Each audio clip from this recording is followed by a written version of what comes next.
다들 실손보험 하나씩 갖고 있으시죠? 이게 지금 정부가 강제적으로 개편하여 수령할 수 있는 보험료를 반토막 내려 하고 있습니다. 우리가 실손보험에 관련해서 잘 모르고 있다면 정부가 어떤 일을 벌이려 하는지, 어떤 개편을 하려 하는지 모르고 당할 수 있습니다. 5세대 실손보험 개혁 개편에 대해 요즘 뉴스나 인터넷에서 많이 들어보셨나요?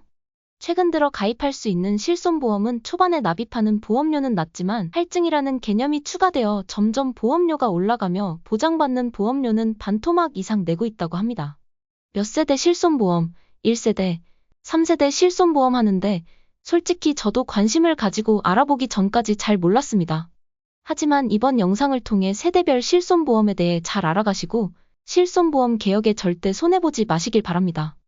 지금 정부에서 1세대, 2세대 실손보험 가입자들의 보험을 강제 전환하려 한다는 이야기가 나오고 있습니다. 또한 이 실손보험 개혁을 보험사와 함께 진행하여 큰 논란이 되고 있는데요. 이 이야기는 무슨 뜻일까요? 1세대, 2세대 실손보험 가입자들은 대부분 5060세대들이 주를 이루며 가입 시기는 2017년 10월 이전 가입자이며 이 시기 가입자들은 1600만 명에 육박합니다. 5060 가입자들은 젊어서 10년 이상 실손보험료를 내며 경제활동을 하다가 이제 노년에 접어들어 사실상 병원 갈 일이 많은 연령층입니다. 지금까지 보험료 받을 때는 따박따박 받아 가다가 보험이 필요한 시점이 되어 수혜를 보려 하니 보험을 바꾼다니요. 정부와 보험사에서는 강제전환을 비롯하여 다른 대안도 모색 중인데요. 실손보험 가입자들의 재매입 방법도 고려하고 있다는 것입니다. 재매입은 1세대, 2세대 실손보험 가입자들의 보험을 일정 금액을 주고 실손보험을 없애려는 것입니다. 아직 재매입 방법에 대해서는 정확하게 지침이 나온 바는 없지만 가입기간만큼 보장받은 액수나 횟수에 비례하여 재매입하려고 하는 것 같습니다. 그렇다면 정부는 왜 국민들이 잘 쓰고 있던 실손보험을 개혁하려고 하는 것일까요? 그 이유는 세 가지가 있습니다. 첫 번째, 과도한 의료 쇼핑. 두 번째, 과도한 의료 쇼핑에 따른 국민건강보험 재정 고갈 우려. 세 번째, 실손보험을 많이 타먹을 수 있는 의료과로의 의사 인력 편중입니다. 의료 쇼핑이란 환자가 여러 병원을 오가며 불필요하거나 과도한 진료를 받는 행위를 의미합니다. 이는 주로 비급여 항목에서 발생하며 도수치료, 다초점 렌즈 백내장 수술, 비타민 영양주사 등이 대표적인 사례입니다. 이러한 의료 쇼핑은 실손보험의 손해율을 높이고 보험료 상승의 원인이 됩니다. 일부 가입자가 과도한 보험금을 청구하면서 미청구 고객들이 부담해야 하는 비용이 증가하는 문제가 있습니다. 실손보험 가입자의 약 4%가 전체 보험금의 절반 이상을 수령합니다. 반면 52.1%의 가입자는 보험금을 전혀 청구하지 않습니다. 2020년부터 2023년까지 비급여 관련 실손보험금 지급액이 크게 증가했으며 이는 의료 쇼핑의 결과로 보입니다. 또한 비급여 항목의 치료 후 병원비 납부에는 국민건강보험의 재정도 포함되기 때문에 과도한 의료 쇼핑은 결국 국민건강보험료의 재정적 고갈을 야기할 수 있습니다. 실손의료보험은 공적 건강보험의 부족분을 보완하는 역할을 하며 본인 부담 의료비를 보장합니다. 그러나 비급여 항목은 별도의 관리 체계가 없어 의료기관이 가격을 임의로 설정하고 진료 횟수를 남용하는 경우가 많습니다. 이는 실손보험의 적자와 손해율 증가에 기여합니다. 예를 들어 병원비 10,000원 중에 공단이 7,000원을 부담합니다. 나머지 3,000원 중에 또 실손보험사가 2,400원을 부담하고요. 그럼 자기 부담은 600원입니다. 나는 10번 가면 6,000원이지만 문제가 뭐냐? 내가 병원비 내가면서 가는데 무슨 소용이냐?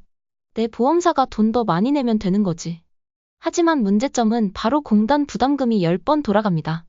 내가 여기서 실손보험 있다고 병원을 10번 가면 공단 부담금이 그때마다 10번을 줘야 합니다.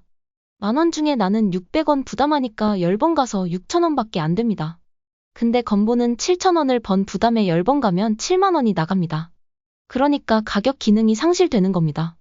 정리해서 말하면 개인은 의료 쇼핑으로 병원을 계속하고 본인 실손보험이 있으니까 병원비가 적다고 생각하는데 문제는 건강보험의 재정이 계속 들어가는 것입니다.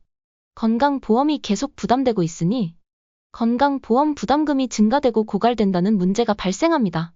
그리고 병원도 국민의 건강을 책임지는 언뜻 보면 공익의 이익을 증진하는 집단으로 보일 수 있지만 결국엔 그들도 사익을 추구하는 이익 집단입니다. 병원 안에 있는 의사들도 그러하기 때문에 결국 의사들도 자본주의의 논리에 따라 돈이 많이 벌리는 의료과로 몰리려 합니다. 어차피 같은 일을 하면서 더 많은 돈을 벌길 바라는 마음은 같은 거죠. 이런 식으로 의료 인력이 인기 의료가로 몰리게 되어 결국엔 국민들이 필요한 비인기과의 의료 인력이 부족 현상을 빚게 되는 것입니다. 그렇다면 내 실손보험이 몇 세대인지가 중요한데 세대별 실손보험에 대해 알아보겠습니다. 간혹 병원에 가서 실손보험 보장 받으려다가 실손보험 보장 어디까지 보장 가능한지 확인해보라는 지시나 요청 받아본 적 있지 않으신가요?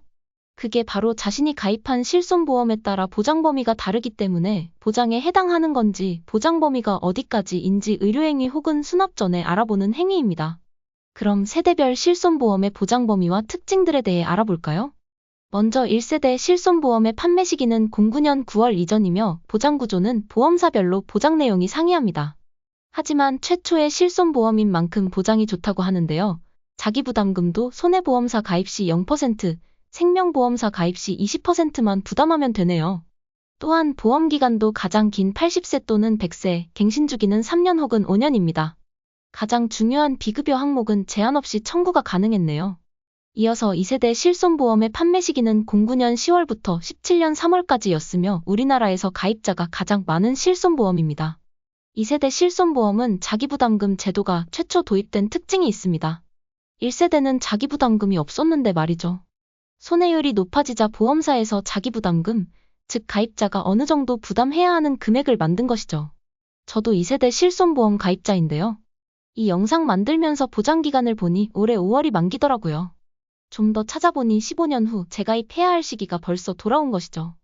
1세대 실비보험을 가진 분들은 3년 혹은 5년마다 보험료가 오르는 대신 인상폭이 상대적으로 큽니다. 반면 2세대 실비보험은 1세대 실비보험보다는 인상폭이 적습니다. 다음으로 3세대 실손보험입니다.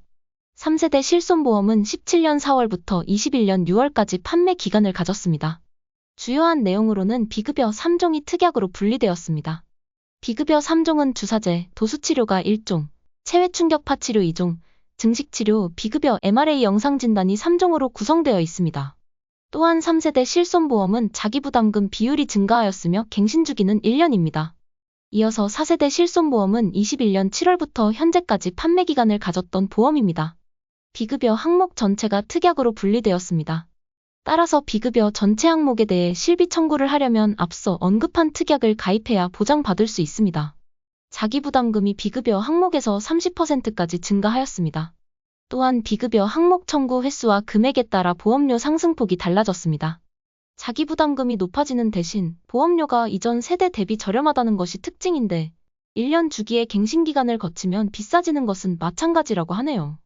또한 보장기간은 5년 주기로 5년이 지난 후엔 그때 나온 실손 보험 상품으로 재가입해야 합니다. 요즘 제일 말 많은 5세대 실손보험인데요. 25년 6월 도입 예정으로 도수치료 등 경증 질병, 상해 보장이 축소되며 자기부담금이 최대 90%로 가장 높습니다. 아직 보험기간과 갱신주기는 발표된 바가 없으며 임신과 출산 보장이 추가된다고 합니다. 자, 여기까지 정부가 실손보험을 개혁하려는 이유와 문제점, 그리고 세대별 실손보험들의 특징을 알아보았는데요.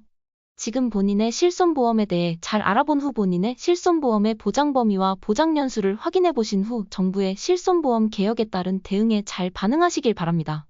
그럼 오늘의 영상 여기까지입니다. 궁금하신 점은 댓글로 남겨주시면 답변해드리겠습니다.